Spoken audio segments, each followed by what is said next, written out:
Okay, so we are going to get into the last type of immunity, which is antibody. Now remember, antibody-mediated is the second arm of adaptive immunity, and it uses B cells and antibodies. Okay, antibodies are proteins that are made by the B cells. All right, now basically we got three phases as to how this immune response happens. The first phase is that the B cell clone recognizes a specific antigen, it triggers it to change, and it makes antibodies. The second phase is when that antibody level in the blood rises really fast and it rises dramatically, the antibodies are directly responsible for the actions that destroy the antigens. Okay, now y'all, the word immunoglobulin or gamma globulin, same thing for antibody. Okay, now the third phase is a persistent population of B cells are made called memory B cells, and memory B cells, when they have a repeat exposure to that antigen, they can react a lot faster and a lot more efficiently. Okay, all right, so let's get into this. Now, first thing we need to look at is the B cell maturation. They develop differently than the T cells. They develop and mature in the bone marrow from that same lymphoid cell line. We produce billions of B cells a day. However, only 10% of those cells actually finish the maturation process because B cell clones that are self-reactive, that means they recognize a self-antigen and react, are destroyed. Okay, this prevents autoimmunity, in which the B cell recognizes self-antigen as foreign, and that would mean we would produce autoantibodies. That would not be good. That means your autoantibodies would bind to self-antigen and destroy them, so it would be very, very dangerous. So only 10% of our B cells pass the test and actually complete the maturation process. Those that complete it enter in circulation and eventually take up residence in a lymphoid organ like the spleen and lymph nodes. Okay, when antigens enter the body, they're captured by these lymph nodes or these lymphoid organs. B cells that are not exposed to an antigen within a few days will die. Okay, so right here, cells of that lymphoid line divide in the bone marrow. Any self-reactive B cells are destroyed, and only 10% of these mature B cells actually enter into the bloodstream. All right, they're going to enter into the bloodstream, and they're going to migrate and be transported to a lymph node. All right, now they're going to wait to come in contact with an antigen. Okay, now naive B cells that do not encounter their antigens are going to become activated by this process. Okay, so the B cell binds to an antigen and is activated. All right, so we're in the lymph node. Here's the B cell. When it binds to an antigen, right here, these are the antigens right here. You see that binding. All right, when they bind to the antigen, they're now activated. Okay, now the sensitized means we have binding here. Sensitized B cell processes that antigen and presents it on a class 2 MHC molecule. See this blue thing? Here's the blue things right here. All right, right here. These are class 2 MHC molecules. Then it binds to a helper T cell, right? Helper T cell is going to secrete cytokines, all right, that activate the B cell. So, a B cell cannot be fully activated unless it binds to a helper T cell. The helper T cell releases the cytokines, remember, which are really important chemicals, proteins and chemicals. They finish activating this B cell. Okay, now the B cell starts dividing. It divides repeatedly, and it results into cells that are going to differentiate into either plasma cells or memory B cells. Okay, remember, proliferation means to divide. Differentiate means to become either this cell or this cell. So we're either going to become a plasma cell or a memory B cell. All right, then the plasma cells are going to start making antibodies. All these little things right here, these are the antibodies. Okay, these are the plasma cells. These cells are going to chill and wait. Okay, all right, they are long-lived. The memory cells right here are long-lived, and they will respond to the antigen if you have a second exposure. Okay, now dendritic cells and other APCs, which are antigen presenting cells, are going to continue to expose the plasma cells and other B cells to the antigen. So in response, they're going to keep on proliferating and differentiating and secreting antibodies. So your body is going to get a really strong response because they don't just do a few B cells. These dendritic and APCs are going to constantly expose the plasma cells to that antigen so that they'll keep on making antibodies. And this is when your body gets a really high, elevated antibody level, which means it's launching an attack. Okay, so this activation, clonal selection, and differentiation is very different. B cells versus T cells. All right, this is an entire objective right here on this screen. All right, so you might want to go back and replay this several times in order to really get this process. Okay. All right, we're gonna move on. All right, to look at the antibodies. This is phase 2. This is the phase that involves the antibodies, which again, other names for those are immunoglobulins or gamma globulins and their effects. Now, the structural feature in classes of antibodies is important. They have a basic subunit, which is a Y-shaped molecule, has 4 chains. It has 2 light chains, and it has 2 heavy chains. Okay, each of the chains has a constant region, which is orange. All right, this is the constant region. It's relatively similar among the different classes, and it's responsible for a lot of their effects. But there's also this variable region, which is the green part. Okay, and it's a unique sequence of amino acids that is responsible for binding and recognizing antigens, and it's located on both arms. Okay, this is what makes the 5 classes of antibodies different. Now, a single antibody subunit is a monomer, and it can combine with other subunits to form dimers and pentamers, and those are just multiple subunits. All right, there are 5 basic classes of antibodies, and they're grouped based on their structure of their C region. Okay, so the first one is called antibody G. Every antibody is named with a 2-letter abbreviation, IG. The IG stands for immunoglobulin, followed by a letter that designates its class. So we have 5 types. We have G-A-M-E-D. I use gamed as a mnemonic to remember that. Okay, this chart is in your textbook. It's excellent. All right, you got to know the 5 classes and kind of what they do. Antibody G is the majority of antibodies in the body. It's the only one that crosses from mama to baby. And here are the functions: opsonization, neutralization, and complement fixation. Okay, remember, opsonization makes pathogens more appetizing. It enhances phagocytosis. Neutralization binds to them and just stops them from invading anywhere else. And we're going to talk about the complement fixation in just a second. IgA, or antibody A, is found in breast milk and saliva, so breastfeeding moms pass these antibodies over. It functions with agglutination and neutralization. Agglutination is clumping. We talked about that with the red blood cells. All right, next you have antibody M.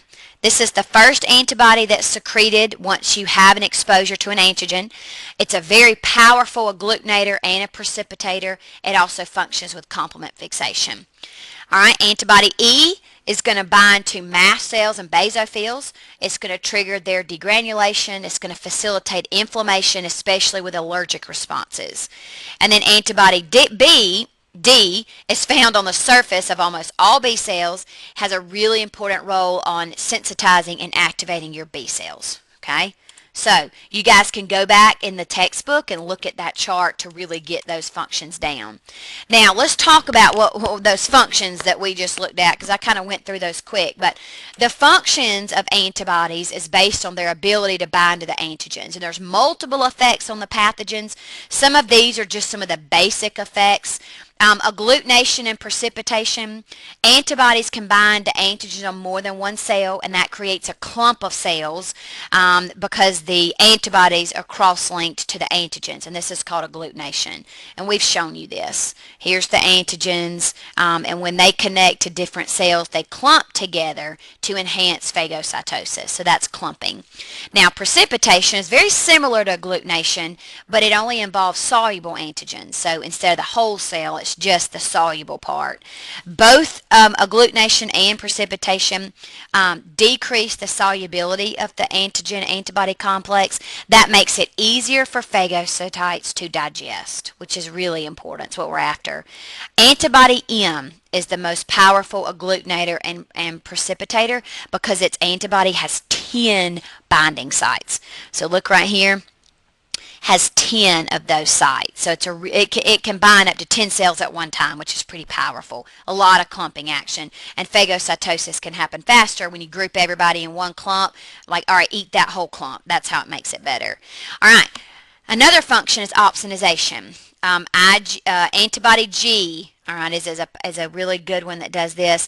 Remember, this involves the complement and the G antibodies. It coats the pathogens and it enhances phagocytosis. Right here. Here's antibody G. Right here, see the G antibodies. Here's the bacteria or whatever we're trying to get rid of. Coats it, binds it, and it makes phagocytosis happen much faster. Okay, remember, makes the bacteria more appetizing. All right, so it increases that. All right, neutralization is when the antibodies bind to the bacteria, toxins, viral proteins, even animal venoms, and it prevents them from interacting with our cells. So it basically just stops them. Okay, like right here, here's the orange toxin. Sorry, here's the toxin, and it is going to bind to all these G and A antibodies. The most neutralizing antibodies are either G or A. So they're going to bind to all these toxins and they're just going to trap them and they're going to stop them and block them from invading other cells. Okay. All right. Next is complement activation. M and G bind to the complement proteins of innate immunity that lead to cell lysis. Remember, kind of blowing the cell up, basically. This is a really important defense against bacteria because of their reaction to foreign cells. So basically, what happens, here's our antibody in green. All right, here's our complement proteins. Remember, they form that MAC, that membrane attack complex right here. Remember, they drill the pore, they flood it with enzymes, and they cause it to blow up, or lysis. They cause the cell to lysis. So that's called complement activation because G and M antibodies work with complement proteins. So that's how we'd get that term. And then the last one is the stimulation of inflammation. Antibody E directly triggers inflammation by initiating the release of inflammatory mediators from your mast cells and your basophils. Okay. The antibodies also trigger inflammation indirectly because of the activation of that complement. But basically, antibody E binds to the mast cells and the basophils, and then the basophils and the mast cells are the ones who release those inflammatory mediators. And of course, that's going to stimulate the onset of inflammation. Okay. So as you can see, most antibodies do not directly kill their pathogen. They render it less harmful, which would be that neutralization, kind of just stops it, and then it facilitates the destruction by either phagocytes or complement proteins. All right, so the phagocytes basically are the ones that are really going to come and eat all this or kill these things, or that complement fixation uses that MAC complex. All right, and it, of course, causes the cell to rupture, but the antibody's not causing that rupture. The antibody's bringing the complement proteins to the cell, and then they're the ones that are actually causing that lysis. Okay, so it's kind of interesting when you look at that. All right, phase 3 is immunological memory. Okay, so memory B cells are responsible for antibody-mediated memory. This allows the B cells to respond more efficiently when you encounter this antigen a second time, and this is the end of it.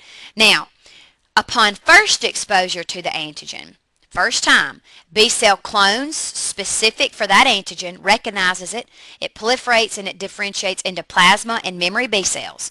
The plasma cells are going to start secreting antibodies, and this is what we call the primary immune response. It is very effective, but it's slow. There is a 4 to 5 day lag phase. This is when that lag phase is when the B cells are dividing and proliferating and differentiating and turning into plasma and memory cells. And this is when the antibodies are being secreted.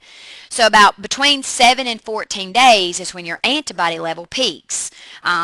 It's during the lag phase that you generally feel sick. All right.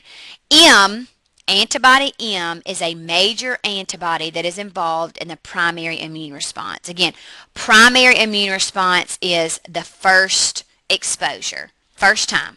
Okay. Antibody M, again, takes about 14 days. So you have to ride this out. All right, this is, the beginning is when you feel sick, and then once those antibodies get up is typically when you start feeling better. All right, future exposure to that same antigen results in the memory B cells becoming activated, and they're formed during that primary response. So when the memory B cells encounter the antigen for which they're specific, a secondary immune response happens, and it usually lasts longer than the primary. Okay, it has a shorter lag phase, 1 to 3 days, and the antibodies peak a lot faster. Around 3 to 5 days is when they peak. Okay, major antibody involved in secondary is antibody G. All right, and any antibody that's secreted in this is more effective. They bind more tightly, and they have a higher affinity for that antigen. The antibodies do. So it's much faster. A lot of times you don't even get sick. All right, because again, your antibodies take care of that before you even realize it. Now, sometimes we can have vaccinations, which are called immunizations, and that involves exposing a person to that antigen so that they can generate memory cells. Then, if you're exposed a second time, the signs and symptoms will be very minimal, and your secondary immune response will kick in. We have live vaccines, killed vaccines, even subunit vaccines. There are 2 types of antibody-mediated immunity, active and passive. Active is named because your cells actively respond to the antigen. So your body's actually making these antibodies. You can receive this naturally through exposure or an infection, or you can receive it artificially through a vaccination. Either way, you've got massive production of memory cells, large numbers of antibodies. Therefore, it gives you a long-lasting protection ranging from years to even sometimes a lifetime. The length of active immunity really depends on a lot of things, mainly the extent of exposure. Okay, so active immunity means your body is actively making and responding to the antigen, and they're making their own antibodies.